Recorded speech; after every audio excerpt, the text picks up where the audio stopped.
spécial. Amen. Je dis qu'aujourd'hui est un jour spécial.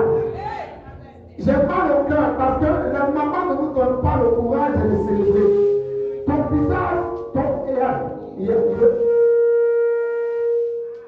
Yann, c'est la fête de...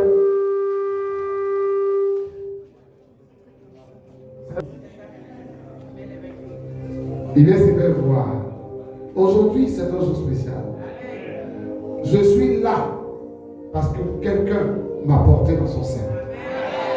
J'ai dit, je suis là parce que quelqu'un m'a porté dans son sein. Je suis là parce que quelqu'un a pris le temps de se disposer pour que je passe 1 mois, 2 mois, 3 mois, 4 mois, 5 mois, 6 mois, 7 mois, 8 mois et 9 mois. Acclame le Seigneur pour toute ta mère. C'est le Père.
Aujourd'hui est le jour des mères. J'ai appelé une jeune fille, elle dit, non, mais elle dit, moi je ne suis pas maman. Elle ne sait pas quelle est maman. Avec tu es maman, mais tu ne sais pas que tu es maman. Amen. Amen. Toutes les femmes sont des mamans. C'est une prophétie. Les petites filles là, c'est des prophéties. Voilà. Elles attendent le temps de la manifestation de la prophétie. Bonne fête des mères. Je dis bonne fête des mères. Bonne fête des mères. Amen. Que Dieu vous comble de grâce. Que Dieu vous comble de longévité. Que Dieu vous donne la force dans tout ce que vous entreprenez. Que Dieu vous donne le sourire et la joie. Que Dieu essuie vos larmes. Que Dieu apaise vos cœurs. Que Dieu apporte l'épanouissement dans vos foyers. Que Dieu se souvienne de vous. Et qu'en ce jour mémorable de la fête des mères, votre destinée soit polie, soit lavée, soit transformée, transfigurée à l'image du Seigneur Jésus. Et que toutes les mamans disent Amen.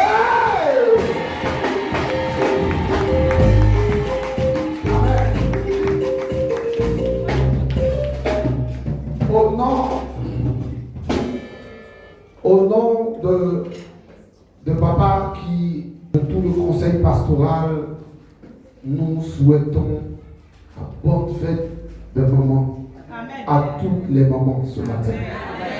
Amen. Amen. Vous êtes Alléluia. Vous êtes merveilleuses. Les Espagnols disent maravillosa. Vous êtes merveilleuse, hein? Maravillosa. Les anglophones disent wonderful. Alléluia. Voilà. Nous tenons à vous honorer ce matin. Nous tenons à vous dire que nous, les hommes, malgré nos caprices, vous savez nous tenir. Wow. Il n'y a pas plus capricieux que l'homme. Au lieu de 1000 francs, 200, 3000. Waouh.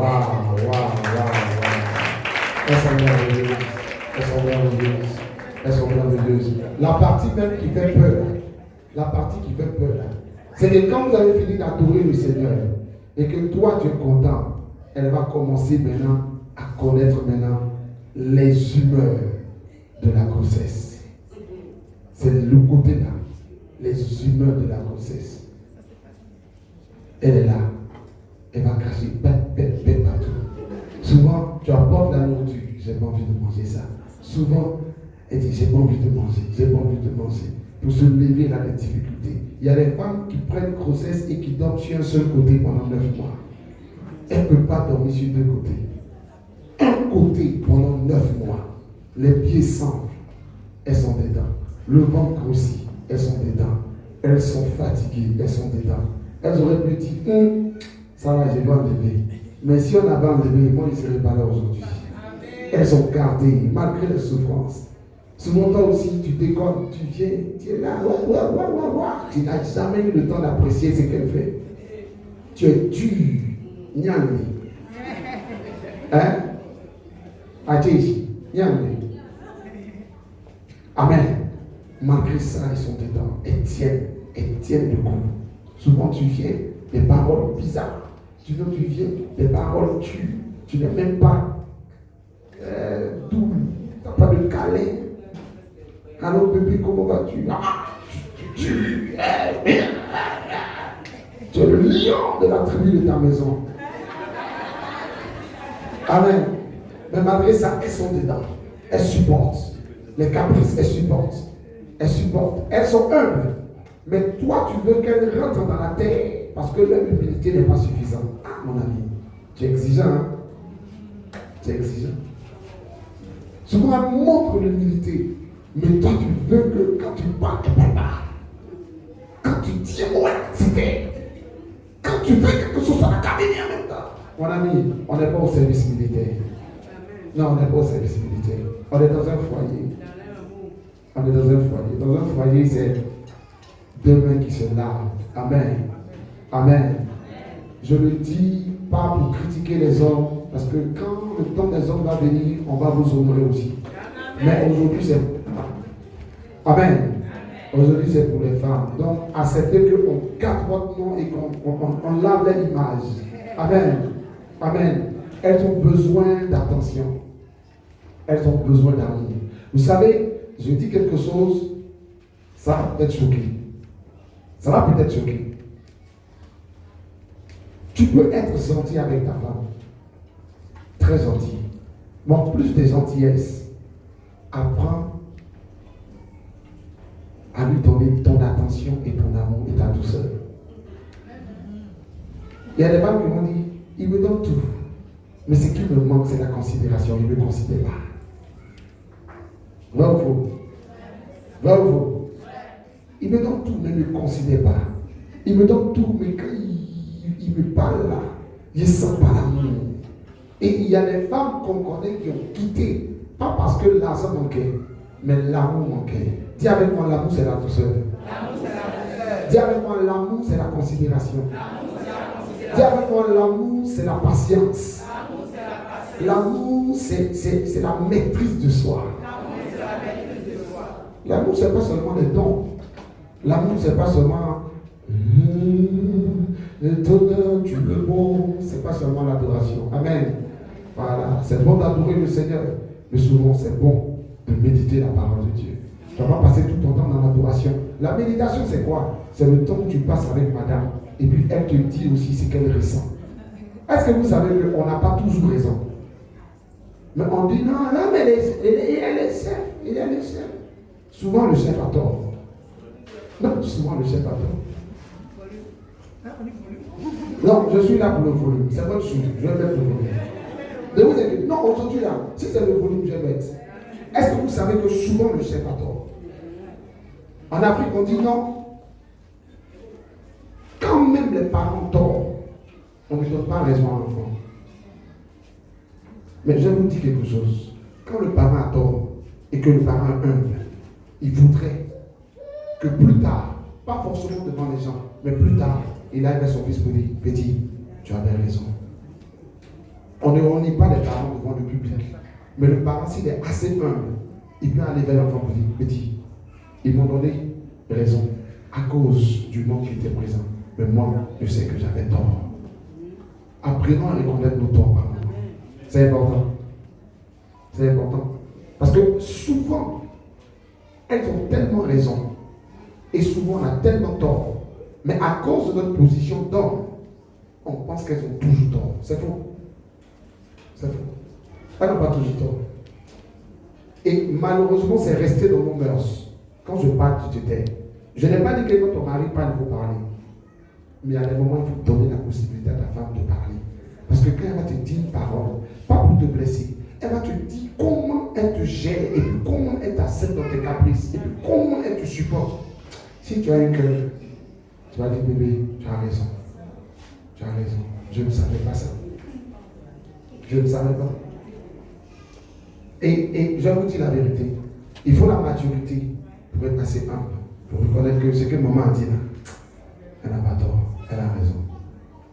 Oui, c'est vrai. Elle a raison. Mais notre ego surdimensionné, notre volonté à montrer que c'est nous qui sommes les papatiers, souvent fait qu'on ne peut pas se rabaisser pour reconnaître notre tort. Je voudrais ce matin parler aux hommes et à moi-même en même temps. C'est fini. On dit qu'il ne faut pas rendre ce qui est court long. Souvent, nous-mêmes, là, on trouve ça long.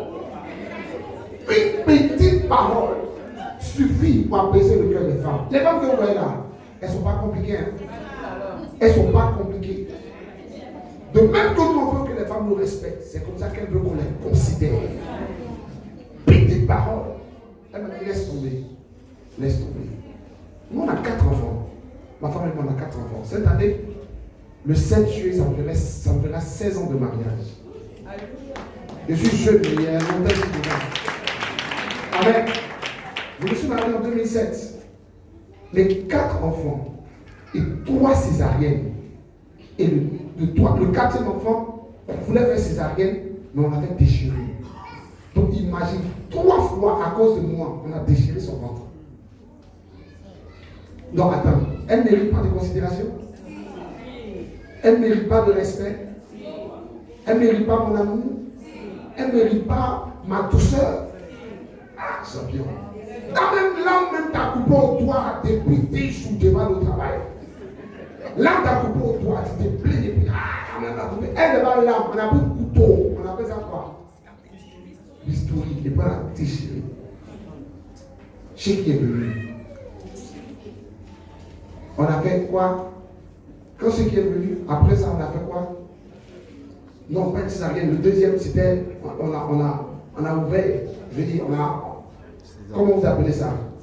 Quand l'enfant ne veut pas venir et puis on ouvre à côté. Non. Hein? Voilà, on on déchire à côté pour que l'enfant, voilà. Mais l'enfant est venu par voie basse, mais. Et puis on a déchiré. Troisième, Godwin, césarienne. Quatrième, Glory, césarienne. Ah, champion. Quel terrain est bébé, il est mangé shawarma. David a compris que quand on a tort, il y a une seule chose. On demande pardon. Amen. Arrêtez de philosopher. Arrêtez d'argumenter. Arrêtons de justifier l'injustifiable. Tu as tort, tu as tort. Champion, tu as tort, tu as tort. Ça n'enlève rien. Bébé, excuse-moi. Moi, pardon. Pas te fâcher. Tu as raison. Hein? Je vais tout reprendre. C'est ce qu'elle attend de toi. Mais toi, non. Mais quand tu ne peux pas, tu dois comprendre. Mon ami, à force de vouloir te justifier, tu es en train de tuer l'amour qu'elle a pour toi. Tu es en train de pilonner l'amour qu'elle a pour toi. Tu es en train, c'est comme, excusez-moi, c'est comme tu as pris un chat, tu as mis dans un sac et puis tu es en train de le taper pour qu'il meure. Non. Les justificatifs, ça tue l'amour. Trop de gens, non. Calme-toi. Bébé, tu as raison. Tu connais son secret, non? Tu as raison. C'est qu'elle veut là. Si ça coûte pas cher, tu peux sortir, tu offres ça. Hein? Et puis tu tues rapidement son cœur et puis l'amour continue. Amen. Amen. Amen. Que Dieu nous aide. Amen. Que Dieu nous aide. Amen. On est tous concernés, que Dieu nous aide. Amen. Vous savez, la chose la plus difficile à gérer, c'est le foyer. C'est pas le ministère. Foyer. Un monsieur a un caractère qu'il a pris de son père et de sa mère, avec une éducation qu'il a pris de son père et de sa mère. Il a fréquenté ses biens où il a eu des amis, il a pris un peu de caractère là-bas. C'est peut-être jusqu'à. Il était au village, il était au campement, il est venu à Abidjan, il allait un peu en Europe, il est venu, il a pris un peu partout. Hein? Il a pris un peu le comportement partout. Et puis il est venu, et puis il a vu une jolie femme, il a appelé, il dit je t'aime. Et puis la femme ne sait pas qu'il est un bagage caractériel. Lourd, bien pensé.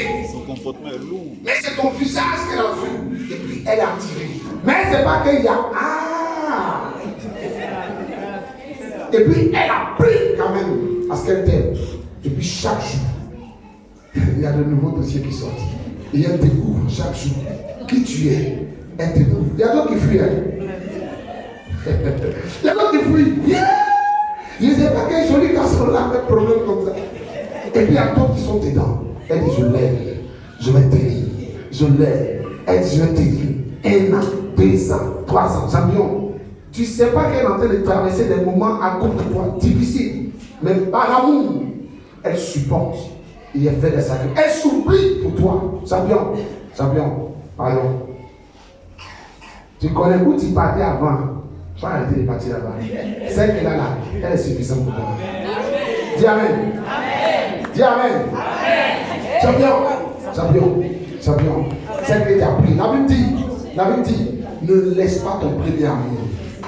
Ton premier amour, ta bébé you, ta soupounou, ta lapinou, celle même qui a souffert. Jusqu'à ce que tu te retrouves là. Maintenant tu es arrivé, maintenant tu sais qu'il y a d'autres dossiers dehors. Non. Les dossiers qui sont dehors sont des dossiers corrompus. C'est des dossiers à coronavirus. Dis Amen. Je suis en train de prêcher comme ça. Mon message est là. Mais écoute bien le message. Je peux prêcher ça là au moins 30 minutes et puis l'autre prêche 30 minutes. Écoute-moi. Champion. Elle mérite ta fidélité. Elle mérite ton attention. Elle mérite ton respect. Donne-lui du temps. Et donne-lui de ton temps. Et donne-lui de ton amour et de ta douceur. Aujourd'hui, là, quand on sort d'ici, là, il faut fermer ton portable. Elle seule doit avoir ton attention. Amen.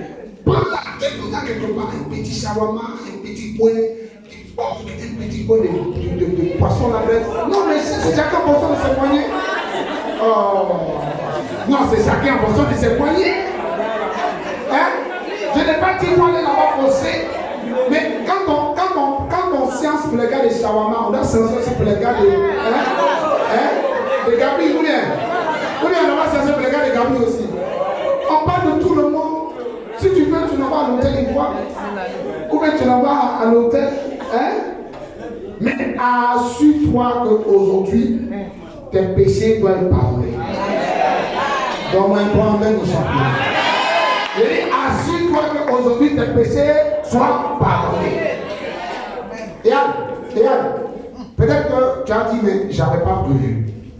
Mais elle coûte cher, elle a de la valeur, mais elle n'est pas compliquée.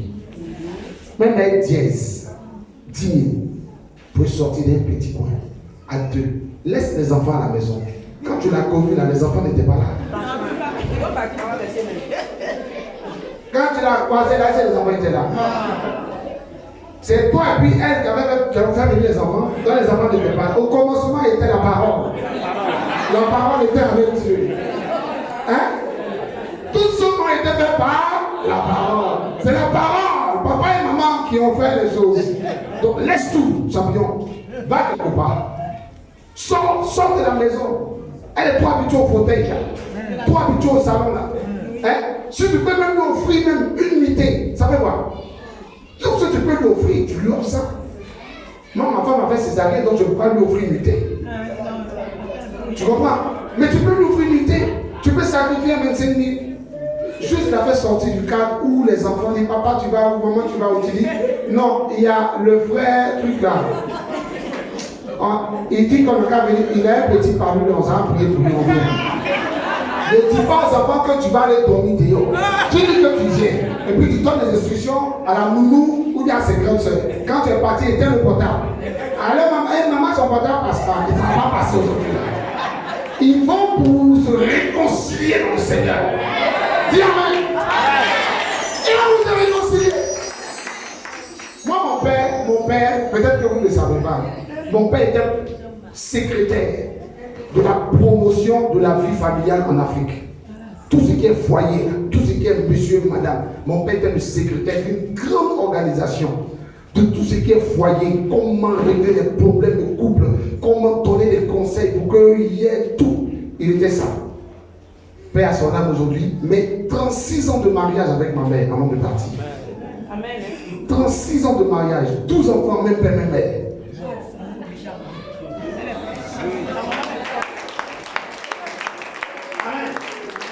Matin, très tôt, je suis rentré dans son téléphone. J'ai dit, maman, bonne fête des mères. Elle dit, waouh, mon fils, ça me touche. Bonne fête des mères, bonne fête des mères, bonne fête des mères, avec les accompagnements. Amen. Écoute-moi, la femme, quels que soient ses défauts, j'ai dit bien, quels que soient ses défauts, elle est un être humain. Et tous les êtres humains ont droit à la considération. Même le petit qui est au quartier, qui soulève poubelle là, tu ne lui parles pas comme tu veux. Mais pourquoi tu parles à ta propre chair? C'est-à-dire que ta propre chair, ta côte là, c'est ta côte. Tu maltraites ça, tu marches dessus, tu maltraites, tu parles mal, tu blesses ça. Ah, tu ne sais pas que c'est ta côte. Ah, c'est parce que tu ne sais pas. Maintenant, on va l'enlever et puis on va prendre un couteau, on va te donner et puis on dit, ici là, c'est elle représente ta côte. Il faut piquer, tu n'as jamais piqué là-bas. Il faut taper, tu n'as jamais tapé là-bas. Tu as tapé. On enlève, elle est de ta côte, non? On dit, bon, ici là, il faut taper, il faut insulter. Tu n'as jamais le fait. Pourquoi? Parce que c'est ton corps. Tout ce que tu fais comme mal à ton corps, tu ressens, non? Tu ressens, non? Sache que toutes les paroles, tous les comportements, les caractères méchants, durs, colériques, sanguins que tu manifestes à l'endroit de ta femme, c'est à ton propre corps que tu manifestes. Donc si tu as cette mentalité, tu vas commencer à bouger. Tu vas commencer à bouger. Acclame le Seigneur.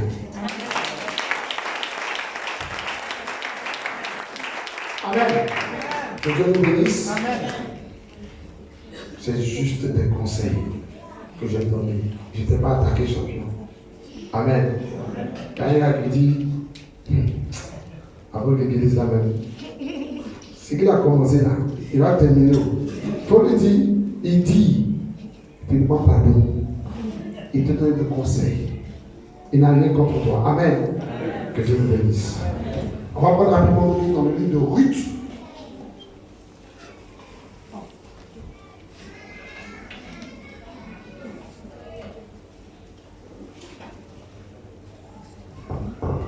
Ruth chapitre 3. Ruth chapitre 3.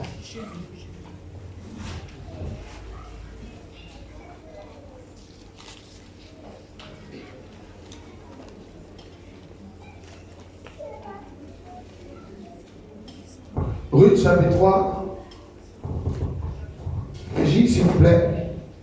Naomi elle lui dit, ma fille, je voudrais assurer ton repos afin que tu fusses heureuse. Et maintenant, Boaz, avec les servantes duquel tu as été, n'était pas notre parent. Voici, ils doivent vanner cette nuit les orges qui sont dans l'air. Lave-toi et ouin-toi, puis remets tes habits et descends à l'air. Tu ne te feras pas connaître à lui jusqu'à ce qu'il ait achevé de manger et de boire.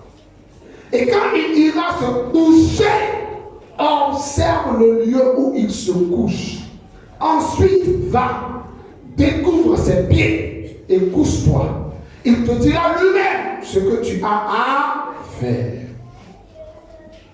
Elle lui répondit, je ferai tout ce que tu as dit.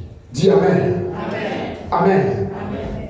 Aujourd'hui, je veux parler du pouvoir des opportunités. Dis avec moi le pouvoir des opportunités. Dis avec moi le pouvoir des opportunités.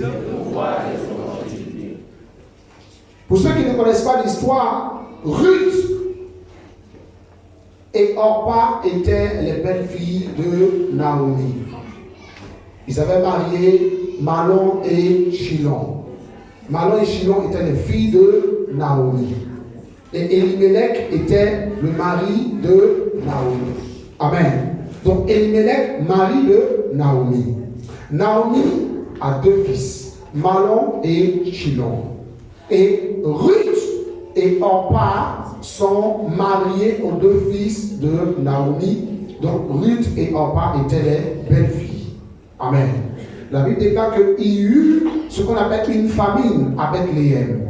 Et ils se sont quoi? Relocalisés. Ils sont allés sur les Moab, sur les Moabites. Amen. Et quand ils sont arrivés là-bas, qu'est-ce qui s'est passé? La Bible dit ils sont arrivés et puis là-bas, Mahlon et Chilon, l'un est malade et l'autre mort, sont décédés. Et la Bible dit que Naomi était dans l'amertume. Son mari aussi est décédé, malheureusement. Ils ont quitté la maison du pain. Bethléem me dit la maison du pain. Ils ont quitté la maison du pain en pleine famine. Écoute, quelles que soient les famines que tu traverses, ne quitte pas la maison du pain. La maison du pain, c'est la maison du pain. Mais pendant que tu es dans la maison du pain, il peut y avoir des difficultés dans la maison de pain. Mais la maison de pain demeure la maison de pain. Et il y a des chrétiens qui quittent la présence de Dieu à cause de quelques challenges et quelques épreuves. Là où tu vas, tu n'auras pas la paix. C'est la présence de Dieu qui te donne la paix et le repos. Ils ont quitté la maison du pain à cause de la famine. La famine était temporaire. Mais la maison du pain était permanente. Son nom, c'était la maison du pain. C'est qu'il nous trompe souvent en croit que quand on tombe au Seigneur, on ne va plus connaître de difficultés. C'est faux. C'est faux, champion. En laissant dans ton esprit. C'est pour ça que ta foi n'est pas ferme. On a des foi qui ne sont pas fermes parce qu'on croit que quand on tombe ça le Seigneur, on n'a plus connaître de difficultés, on n'a plus tomber malade. Non. Non. N'accepte pas. C'est tout. N'accepte pas ta condition. Mais pendant que tu es dans la situation, continue d'espérer en l'éternel. Amen. Amen. Tu continues d'espérer et tu dis Seigneur, change ma condition. Toute cette semaine, on a parlé de quoi? On a parlé de oh Dieu, change mes vêtements. Cela veut dire qu'on peut te porter un vêtement pendant que tu es dans la maison du Seigneur. Mais c'est à toi de connaître tes droits et de t'en défaire, de dégager de ces vêtements. Mais ils ont quitté la maison du pain, ils sont allés chez les Moabites. Monsieur est mort, les deux enfants sont morts. Regarde, la présence de Dieu est le seul endroit qui sécurise ta destinée. Amen. La présence de Dieu est le seul endroit où tu trouveras le repos. La présence de Dieu est le seul endroit où ta situation sera garantie. Mais dans la présence de Dieu, David a dit quoi? Et quand je marche dans la vallée de l'ombre de la mort, je ne crains aucun mal. Ça veut dire que dans la vallée peux croiser l'eau de la mort. Ou bien dans ta marche, tu peux traverser la vallée. Mais David dit, je ne crains pas, car tu es avec moi. Sache que quelles que soient les intempéries, quelle que soit la tempête, Dieu est avec toi. Amen. La Bible dit, c'est fait que dans la barque avec ses disciples, il dormait. Et ses disciples disent, oh Seigneur, nous périssons, la tempête nous menace. Jésus s'est levé, il a dit quoi? En deux, c'est ta foi qui fait que tu te plains. C'est le niveau de ta foi qui fait que tu murmures. C'est le niveau de ta foi qui fait que tu dis que Dieu m'a abandonné. Un bon enfant de Dieu qui connaît les promesses de Dieu, qui a une intimité avec Dieu, ne jamais dit que Dieu l'a abandonné. Jamais. Jamais. Dieu n'abandonne pas. Il n'abandonne pas. Mais il te fait passer des tests pour voir ton état de cœur. Il te fait passer des tests pour voir ta capacité à l'aimer malgré les épreuves. Et c'est là que on échoue. On échoue parce que Jésus est mon ami et mon ami m'a abandonné. Non, je garde mon cœur. On est rancunier parce que Jésus qui est l'ami ne peut pas nous abandonner. S'il nous abandonne, c'est que non, il n'est pas un bon ami. C'est faux. Mon meilleur ami, mon ami de tout le temps, toujours prêt toujours prêt à te consoler. Tu ne connais pas ses promesses, c'est pour ça que quand il y a des challenges, tu commences à perdre le nord. Amen. La Bible dit quand le père manquait, ils ont fui. Et là-bas, monsieur et les deux enfants sont morts. Et Naomi va dire quoi? Elle dit, je suis dans l'amertume, car Dieu m'a frappé. Elle a commencé à tenir des propos. Écoute-moi, tu y es le résultat de tes choix. Ne blâme pas Dieu. Ne blâme pas Dieu. Dieu n'a jamais dit à Naomi d'aller chez les Moabites. C'est Naomi et son mari qui ont regardé la condition et qui ont fui. Si tu prends les yeux pour regarder les conditions que tu traverses, tu vas fuir la présence de Dieu. Ils ont pris les yeux, ils ont vu les conditions, ils ont fui la présence de Dieu. Même Isaac, il voulait fuir la présence de Dieu. Mais la Bible dit, Dieu va s'ouvrir à lui, il dit, reste à Guérard. Nous sommes le produit de nos choix. Et quand ils sont morts, la Bible dit, Naomi décide de retourner à Bethléem. Je veux te dire ce matin, retourne dans la maison du Père. Amen.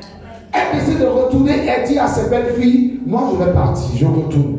Et papa m'a dit, ok, comme tu t'en vas, il n'y a pas de problème. Et Naomi va dire, non, j'irai avec toi. Donc Dieu sera mon Dieu. Amen. Naomi va suivre sa belle-mère. Arrivé au pays, Naomi ne va pas paraisser. Il y a des belles filles qui paraissent. Il y a des femmes qui paraissent. Pardon, Ruth ne va pas paraisser. Excusez-moi. Donc Ruth va commencer à chercher un Jossi. Toi, tu n'as pas de Jossi. Alors, t'attends, il faut sciencer. Il y a besoin de 2000. Alors, tanti, toi, tu connais tout le numéro des gens par cœur. Juste parce que la fin du mois arrivée, tu veux. Non. Si tu as cette mentalité, tu vas venir pauvre. Et c'est le travail qui prospère. Ce n'est pas la mendicité. Je vais vous dire la vérité. Il n'y a aucun mendiant qui n'a construit un meuble. Non, je ne crois pas. Il y a un mendiant qui a construit un meuble, c'est faux. Mendiant ne construit pas un meuble. Mendiant ne construit pas une maison. Parce que la mendicité, même là, c'est une malédiction. Ce n'est pas que tu es coincé. Être coincé et puis passer son temps à mendier, c'est deux choses différentes. Je peux être coincé aujourd'hui. Je peux appeler quelqu'un pour dire, ah, pardon, tu n'as pas 20 000, tu n'as pas 30 000 pour moi, s'il te plaît. Ça peut arriver. Mais décider solennellement, délibérément, légendairement de mendier. Ah, j'avoue. Tu te déshonores par la mendicité. Et il y a des gens qui sont là, ils ne sont pas dans les rues en train de mendier. Ils sont à la maison, couchés dans les fauteuils. Mais c'est des bons mendiants. Change ça. Quand Ruth est rentrée, elle a dit, maman, il y a plein d'endroits où je vais le faire Jossi. Elle lui a dit, non, il y a des champs ici. Et la Bible dit, Ruth est partie. Et Ruth allait dans un champ, elle a travaillé. Et le monsieur lui a donné quoi? Lui a donné un peu plus de ce qu'elle pouvait trouver. Et le monsieur lui a dit, demain il faut revenir. Elle rentre à la maison, Et puis sa maman lui dit, bon quand je dis sa maman, c'est sa maman, sa belle-mère. Elle lui dit, ah, d'où viens-tu? Et puis tu as apporté beaucoup de nourriture. Elle dit, ah maman, je suis allé dans un champ là. On dit c'est le champ d'un monsieur, il s'appelle Boaz. Il dit, il s'appelle comment? Boaz. Quoi? Boaz. Il dit, ma fille, on est parenté à ce gars-là. Il a droit de rachat sur nous. C'est une loi. Droit de rachat, ça veut dire que mon fils est décédé là. Maintenant que toi tu es venu, lui là, il fait partie de ceux qui peuvent te demander ta main. Elle dit, ok ma fille, regardez le conseil qu'elle va donner. Donne-moi le verset, je crois, 3 ou 4. Non, avant ça. Donne-moi le 1, s'il te plaît. Naomi s'appelle même dit, ma fille, je voudrais assurer ton repos, afin que tu fusses heureuse. Regarde, une bonne mère ou une bonne belle-mère est celle qui donne des conseils pour assurer le repos de ses filles. Amen. Il y a des conseils qui vont assurer ton repos. Elle dit, ma fille, parce que tu m'as suivi, je vais te donner des conseils qui vont assurer ton repos. Le pouvoir des opportunités. Là, il y avait une opportunité. Une très grande opportunité. Et maman Naomi m'a dit, cette opportunité, on ne doit pas la rater. Regarde, tu n'as pas les yeux spirituels. Donc tu ne sais pas que Boaz est capable de changer ta condition. Et tu n'es pas respectueuse, malheureusement. Tu n'es pas poli, malheureusement. Tu n'es pas sage, malheureusement. Tu es trop pressé, malheureusement. Et tu rates des opportunités. C'est quoi les opportunités? Les opportunités sont les briques de la vie avec lesquelles les grandes destinées sont construites. Écris ça. Les opportunités sont les briques de la vie avec lesquelles les grandes destinées sont construites. Regarde, tous ici, on deviendra grand lorsqu'on va quoi? Savoir quoi? Savoir quoi? Déceler, reconnaître les opportunités. Amen. Quand Chelsea a demandé à ton père de venir, quand il était à Marseille, il a décelé l'opportunité. Donc on aurait pu dire à ton père, on ne va pas là-bas. Ah, les champions d'anglais, ils vont te blesser. Mourinho est rentré dans le portable de ton père. Il dit, petit, on ne se connaît pas. Mais il sent que si tu viens ici, là, ta situation ne sera plus jamais la même. Toi, tu ne sais pas discerner les opportunités. Et ton père était bon à Marseille, mais ton père est devenu multimilliardaire à Chelsea. Mais c'est Chelsea qui a fait ton père. Quand Tomba arrivait à Chelsea, elle a commencé à manger avec ses 35 doigts. Quand elle était à Marseille, il mangeait avec 5 doigts. À Chelsea, il a mangé 35 doigts. Et c'est Chelsea qui a commencé à signer les contrats sauvages. Parce qu'il a su discerner les opportunités. Les opportunités sont les briques de la vie avec lesquelles les grandes destinées sont bâties. Si tu n'as pas les études spirituelles, tu vas négliger celui avec qui tu parles. Tu vas banaliser les propos du maçon que tu as appelé pour réparer ta clôture. Tu ne vas pas considérer les petits qui ont CM2, mais qui t'a donné une parole de sagesse. Tu ne vas pas considérer même ta servante, parce que pour toi, tu lui payes 50 000 ou 30 000, donc écoute, elle n'a pas d'importance. Demande à Naaman comment sa lèvre a disparu. Sa lèvre a disparu grâce à sa nounou. Comment saisir les opportunités? Le pouvoir des opportunités. Nous, on pense que la bénédiction est déguisée en opportunité. La bénédiction de l'Éternel qui enrichit et l'esprit de Dieu, c'est déguisé en opportunité. Si tu sais saisir l'opportunité, ta vie va changer. De pauvre, tu vas devenir riche. De malade, tu vas guérir. Les opportunités. Écris. Ce sont les opportunités qui activent la destinée. Toute destinée est activée par quoi? les opportunités. Quand on dit ta destinée là, c'est ce que Dieu a prévu que tu sois. Mais Dieu, quand il a prévu que tu sois cela, il a établi précis et il a mis les choses sur ton chemin et on t'aide à atteindre ta destinée. Amen. Moi ici, je suis en train d'aller vers ma destinée. J'étais quelque part en train de prêcher. On m'a appelé, on dit il y a un programme de jeunes. Programme de jeunes. Ah, ok. On m'a appelé, on dit, ah, il y a un monsieur qui veut t'inviter. Je ne le connais pas. Après, on me dit, non, voyez son numéro. Je l'appelle, on parle, on finit d'appeler. Je viens ici, je tiens un programme pour la jeunesse. J'ai fini, je suis parti. Et après encore, on me rappelle, on dit, il y a 14 jours de jeûne, on va te donner quelques jours. Je dis, ok. Et puis, il me concentre. Toi, ton problème, quand il y a une opportunité, tu ne te concentres pas pour faire le job. Tu banalises les opportunités. Regarde, on dit dans la vie, les premières impressions comptent. Je vais t'expliquer ce qu'on appelle les premières impressions. Les premières impressions, c'est le premier contact que tu as dans un emploi ou bien dans un rendez-vous. Ça compte. Aux premières impressions, on peut carrément te fermer la porte. Non, yeah, la femme n'aime pas trop. Yeah, non, n'est pas trop, il n'est pas ici. Non, le jeune le jeune, il est respectueux. Quand il est venu, il m'a salué, il s'est assis. Bonjour tonton, il était là calmement.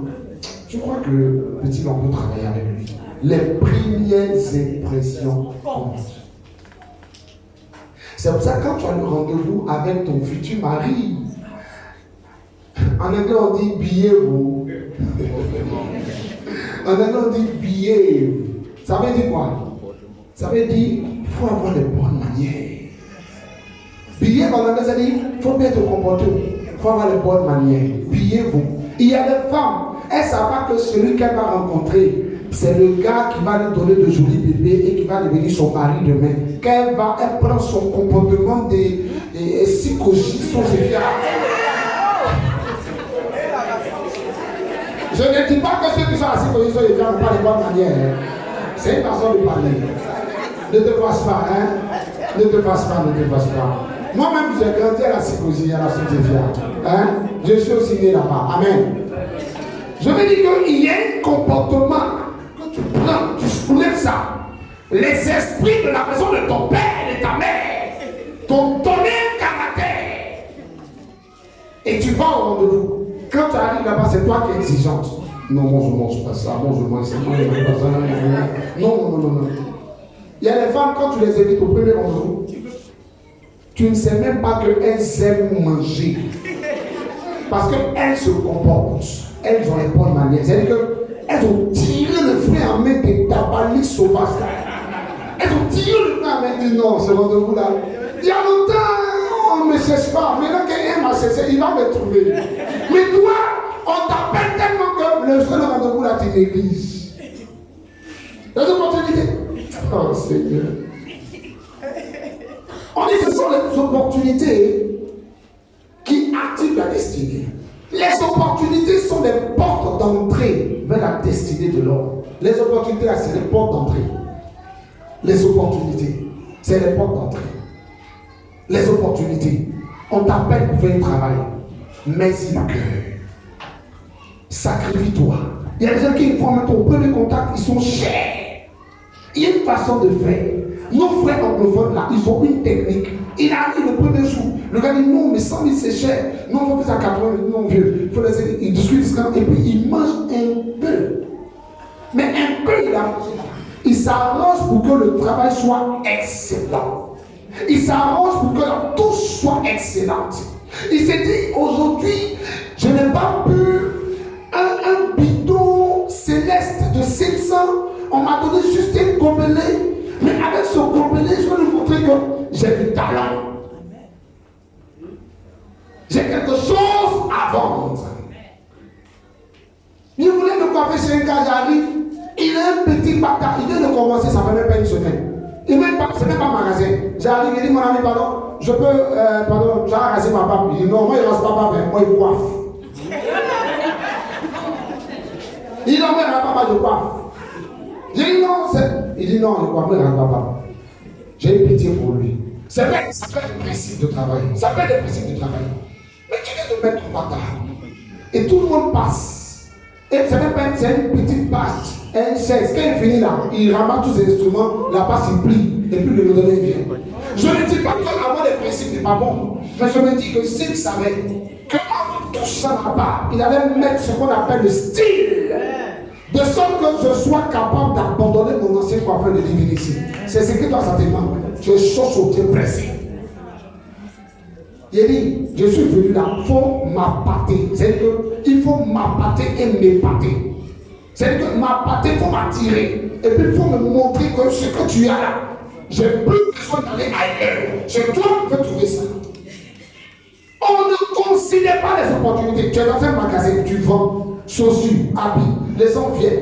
Ta façon de les saluer, c'est important. L'accueil, c'est important. Bonjour madame, comment allez-vous? Bonjour, asseyez-vous. On vous donne quelque chose, on s'occupe de vous. Qu'est-ce qu'on peut faire de vous? Moi, quand il va quelque part, puis on m'accueille comme ça là. Ah, Chadou Barada. Il travaille qui la personne, on m'a pas dit. Parce que j'en ai beaucoup, hein. Mais nous tous là, on veut qu'on nous prenne bien. Bravo.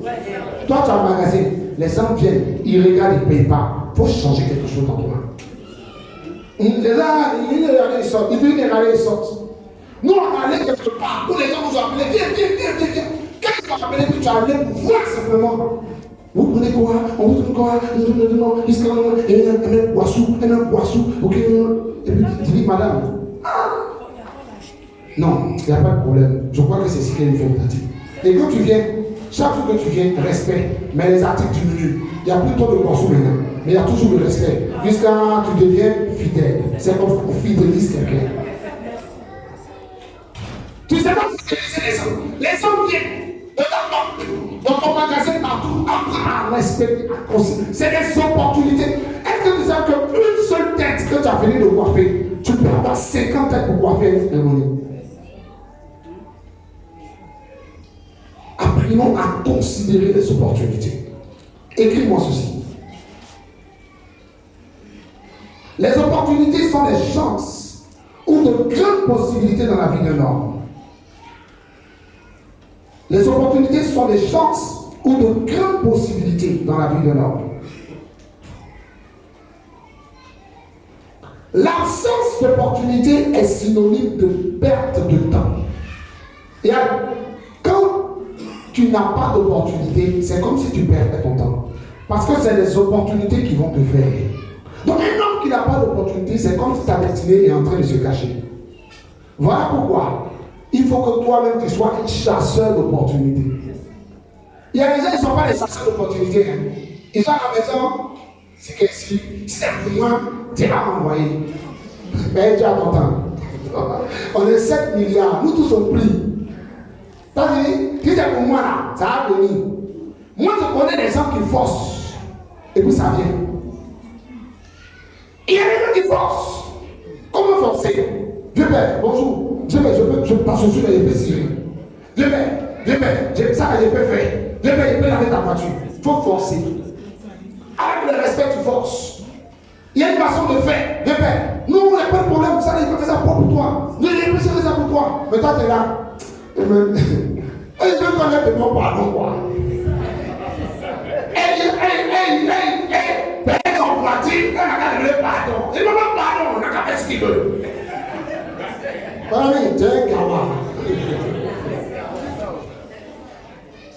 Il faut savoir amadouer les gens pour avoir des contrats. C'est pas ça. Et demain, un Ghanéen, ils vont chaussures. Tu es en train de parler avec lui, et puis tu dis, chaussures là c'est combien? Il dit c'est 3000, 3000. Et puis tu parles à ton frère, et puis tu dis à ton frère, oh, c'est toujours la même. Mon WC là, ça ne sait pas, il y a un problème là, ça se bouge. Il va dire, tiens, WC, il peut réparer. Hein? Toi tu peux réparer? Il dit oui, je peux WC. Moi là, je peux les WC. Hein? C'est parce que mon cousin m'a appelé encore, il est venu faire ceci. Sinon, moi, je suis un réparateur de WC. Sur place, il va chercher l'opportunité. Ivoirien est paresseux et gawa. Il dit la vérité, un anglophone, le même gars qui n'est pas WC, il y va, il se fait voiture. Il dit c'est toute chaussure.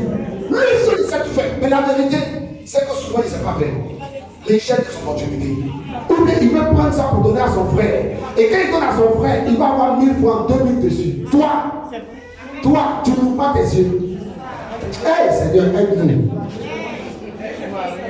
Ivoirien, on va changer ce nom-là.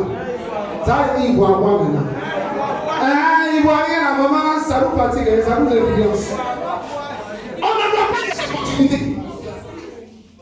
Et vous allez dans les grands magasins, au plateau, ou bien à Djamé. Les jeunes qui sont au bord des magasins vont te tourner là. Quand il vient, viens, je cherche quoi? Je vais chercher quoi? Tu dis non, je cherche les jeans 500. Il n'a pas de magasin. Il n'a pas de magasin.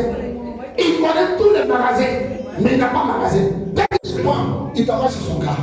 Et puis tu sais son gars. Quand tu finis, tu as payé le jean 7 000, 8 000. Il a au moins 1000 francs, 1500 dessus. C'est de ça qu'il vit. La nuit, quand il rentre à la maison, il a au moins 12 000 sur lui. C'est ça qu'on appelle saisir les opportunités. Souvent même tu dis non, ça va. Il dit mais souvent même tu dis attends, tu ne connais pas où on voit les portables tellement là. Il dit mais si tu connais, allez t'accompagner. Quand tu t'accompagnes, il est en train de te dire si tu es méchant de me donner. Mais je paye. Donc, dans son cas, il dit je paye. Il sait qu'il t'accompagne à la bataille de nous descendre. Et puis quand tu as la bataille, arrive, et bien tu montes tout le coin. Il dit bébé, ok. Bébé, toi non, c'est bon non. Maintenant, si tu as 20, tu as me laissé. Mais si tu n'es pas 20, tu peux sortir souvent 500, 200, 300. Tu dis dans champion, merci beaucoup. Bébé, on est ensemble. Il a saisi une opportunité. Amen. Ça ressemble à rien. Mais c'est ça. Les opportunités sont les briques avec lesquelles les grandes destinées sont bâties. Est-ce que vous savez que ceux qui passent le temps entre 3-4 magasins à montrer, 2 ans, 3 ans, ils ouvrent leur propre magasin? C'est pas ça. Et même ils ouvrent leur magasin. Et même ils ouvrent leur magasin de portable, un magasin de chaussures. Les jeunes qui vont prendre les habits avec les vieux pères qui sont en bordure de route là, dans 6 mois, 1 mois et 1 an, 1 an et demi, lui m'a dit, mon père, j'ai mon magasin maintenant, j'ai mon magasin. Pourquoi? C'est un chasseur d'opportunités. Nous, on ne chasse pas les opportunités. On est assis, on dort, on ronfle, on a attrapé la télécommande. D'après ma fille, elle est petite, elle dit, il a manipulé télécommande, il manipule télécommande la semaine. Oui, il dit manipuler, il manipule la télécommande. Je ne peux même pas regarder mon truc. Et il y a des gens qui ne savent pas saisir les opportunités. Tu es assis devant la télé, tu manipules. Au lieu de te lever pour chercher les opportunités au quartier, tu cherches les opportunités. Lève-toi, champion. Personne ne fera ta place. Ta destinée, c'est ta destinée. Ma destinée, c'est ma destinée. C'est pour ça souvent vous allez voir que nous aussi, on sort des opportunités. En faisant quoi? En gênant et priant. Parce que si il gêne et puis il prie. Si quelqu'un vient pour dire, pasteur, il y a un problème ici. Si il prie que l'onction fonctionne, tawa, moi aussi, il boit de l'eau. Dis Amen. Laissez un chercher d'opportunité. Il y a une chasse d'opportunité. Comment chercher d'opportunité? C'est prendre ton travail au sérieux d'abord. Le travail que Dieu t'a donné, ta fonction, ce que tu as fait, prends ça au sérieux. Je te dis, les opportunités viennent, mais ils doivent te rencontrer près. Un jour, j'étais là, on m'a appelé. On dit, dis-moi, on dit que toi tu parles anglais. J'ai dit oui. Dis-moi, tu peux interpréter un grand homme de Dieu qui vient du Nigeria? J'ai dit oui, il peut interpréter. Et un peut interpréter? Oui. Il s'appelle Jérémia Omoto. Il vient. Grand homme de Dieu, j'ai dit il peut interpréter en 2018. Il s'est allé, il a fait job. Je suis sorti 600 000 en 3 jours. Mais comment l'opportunité m'a trouvé? J'étais prêt. Toi, ton problème, c'est que ce que tu connais là, tu ne te parfais pas. Tu ne te développes pas dans ce que tu connais. Tu n'as pas une expertise. Quand l'occasion vient à toi, tu fais il peut t'arrêter sur ton contraire. Il a gâté mon truc. Non, peut-être qu'il connaît, puis il a gâté. Non. Tu dois combien tu es ton argent. Donc les opportunités là, quand ils viennent, ils doivent te trouver prêt. Qu'est-ce que tu sais faire de sorte que l'opportunité ne t'échappe pas? Tu joues au ballon, joue bien au ballon, entraîne-toi bien. Parce que quand le contrat arrive, et quand tu dis tu peux jouer, tu dis oui. Tu joues à quel poste? Je suis tant. Quand tu vas, tu donnes le maximum. On dit non, il est bon, on le gagne. Donc souvent, les opportunités que tu ne décèles pas, ou bien quand les opportunités tu les décèles, mais tu n'es pas prêt, tu n'es pas cuit, tu n'es pas mature, tu n'es pas préparé, parce que tu as passé ton temps à négliger ton travail. Tu as passé ton temps à ne pas considérer le pétri que Dieu t'a donné. Amen. D'après une tante là, elle dit, papa, tu as fait tes ongles. J'ai compris. Il a appelé une de mes filles là, elle vient faire tes ongles. J'ai dit, mais j'arrive, il y a une dame à côté ici là. Elle dit, papa, faut laisser la dame qui est à côté ici là. Si tu coupes tes ongles là, tu n'as pas porté tes chaussures pendant 3 jours. J'ai dit, pourquoi? Elle dit, elle va te blesser, c'est moi. Elle va te blesser seulement. Elle va te blesser. Mais si tu coupes les ongles, coupe le pied les ongles. Arrange-toi, il faut avoir des temps d'exercice d'ajustement, de justesse. Tu dois travailler sans papier. Non. Les premières impressions comptent. Il y a des hommes qui sont allés dans des spas pour faire massage. On a fini de les masser. Il dit, maman, à cause de toi seul, j'ai payé tous les appareils, tu allais me passer. Parce que c'est un boss. Il ne veut pas sortir à tout moment. Ça va me dire non, tu vas pas les dire. Donc la fille, on appelle au téléphone. Et puis elle masse le monsieur. On lui donne 60 000, 120 000. Elle vient, elle fait tout le massage, tout. Pourquoi? Elle connaît son travail. Toi, tu ne connais pas ce qu'on t'a donné comme travail. Tu ne t'appliques pas. C'est pour ça que l'opportunité de tu rates. Et puis tu dis, on commence à dire mon père, ma mère, on est fatigué aussi. On est fatigué. Souvent on dit mon père, c'est inutile. Parce qu'on est de crier mon père. Prends le temps de t'appliquer dans ton travail. Prends le temps de travailler sur toi. Prends le temps de nettoyer ton caractère. Pour que quand l'opportunité vient, tu la saisisses. Mon père. La prochaine fois, qui est mon grand-père. Parce que tu nous fatigues. Dis amen. Dis amen.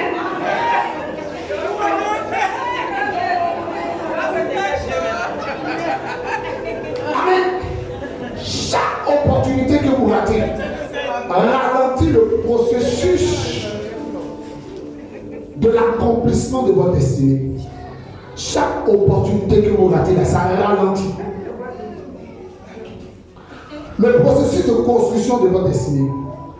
Quand vous ratez l'opportunité, vous avez raté souvent 10 briques, 20 briques dans la construction de votre destinée. C'est pas ça. Tu ne sais pas quel jour tu as raté l'opportunité. Si tu l'avais eu aujourd'hui, ta vie ne serait pas celle qu'elle est aujourd'hui. On a dit que les opportunités sont les briques de la vie, non?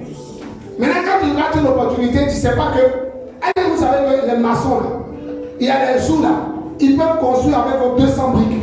Et puis il y a des jours, ils peuvent construire avec 100 briques. Donc, si tu rates une opportunité, peut-être que tu as raté la construction avec 200 briques.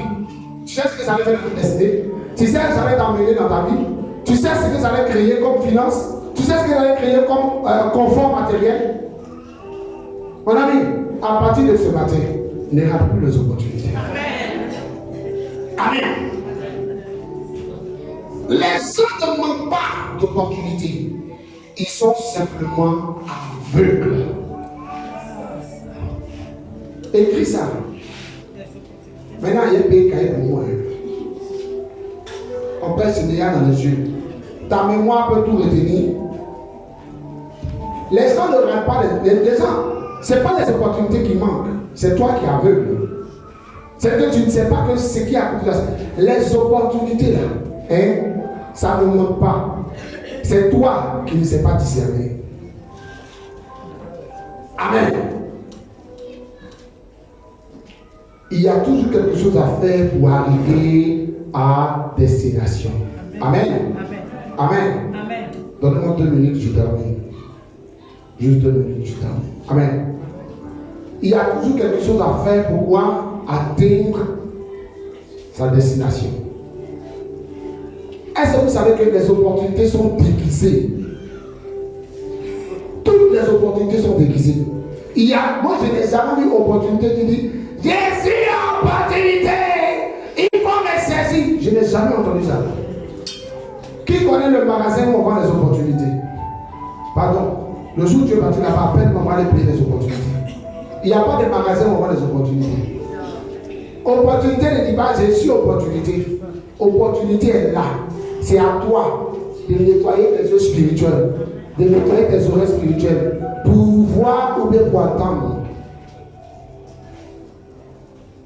Et quand tu n'arrives pas à saisir les opportunités, tu les rates. Et tu restes dans la pauvreté, dans la misère. Il y a toujours quelque chose à faire pour arriver à destination. Chaque occasion d'investir dans le royaume de Dieu est une opportunité d'alliance qui crée un avenir radieux pour les saints. Souvent quand on dit qui veut donner 200, qui veut donner 100 francs à l'église, c'est des opportunités. Ça aussi, tu ne sais pas. Mais comme toi, tu aimes tellement ton argent, ça te tient à cœur. Tu ne peux pas saisir les opportunités. Quand on dit on va construire ça, on va payer tant, quand on dit on va faire tant, c'est des opportunités déguisées. Quand tu te connectes avec le peu que tu as, Dieu ouvre ton ciel. Pourquoi? Les opportunités sont toujours déguisées. C'est pour ça que souvent quand on dit à l'église, on veut payer tant, on veut faire quelque chose, ne murmure pas. Dis Seigneur, voici notre opportunité pour me prospérer. Voici notre opportunité pour t'apporter le peu que j'ai. Voici notre opportunité pour te servir. Amen. C'est les opportunités. Ma prière pour chacun de vous, c'est qu'à partir d'aujourd'hui, Dieu nous donne les yeux spirituels pour discerner les opportunités et pour les maximiser. Tiens-toi debout.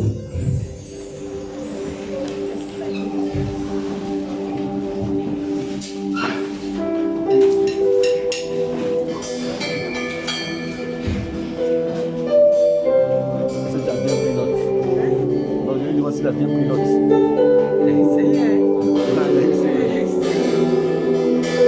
Il y a beaucoup ici, malheureusement, qui ont raté les opportunités. Opportunité de mariage, opportunité de voyage, opportunité de travail, d'emploi, opportunité de... je sais pas. Mets tes deux mains sur ta tête. Tes deux mains. Tu n'es pas en deuil. Amen. Les gars, mettre des mains sur la tête là, c'est quelqu'un va mourir. Vous arrivez ça vous-même. Mets tes mains sur ta tête. Mets tes deux mains sur ta tête. Dis oh Père. Ce matin, par ma prière, éternelle, donne-moi l'intelligence surnaturelle, spirituelle, afin de ne plus rater l'opportunité dans ma vie. Oh Père, toutes les opportunités que j'avais ratées dans le passé, éternel, pardonne-moi. Ce matin, je prie par ton esprit que les opportunités qui viendront ne me ratent pas. Éternel, que je les saisisse les unes les autres. Opportunités à partir de ce matin. Je ne te raterai plus. Je ne te raterai plus. Oh Père, par ton esprit, que toutes les opportunités soient saisies afin de bâtir ma destinée, afin de construire mon avenir éternel. Donne-moi de considérer mon travail, mon talent, mes dons, de les parfaire, de les améliorer. Éternel, que toute opportunité qui se présente à moi, je sois capable, avec le talent, le potentiel, le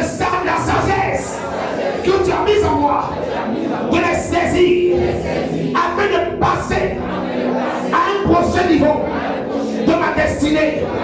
Éternel, donne-moi la passion de mon travail, de mon emploi, de mon activité, de mon commerce, de ma profession, de mon ministère. Donne-moi la passion de mes instruments, de ma voix, afin de travailler à la perfection, afin de travailler à la perfection. Mon Père, que le Saint-Esprit me donne la capacité de faire des exploits par mes dons, par mon potentiel. Éternel, toute possibilité qui se présente à moi ne m'échappe plus jamais. Ne m'échappe plus jamais. Ne m'échappe plus jamais.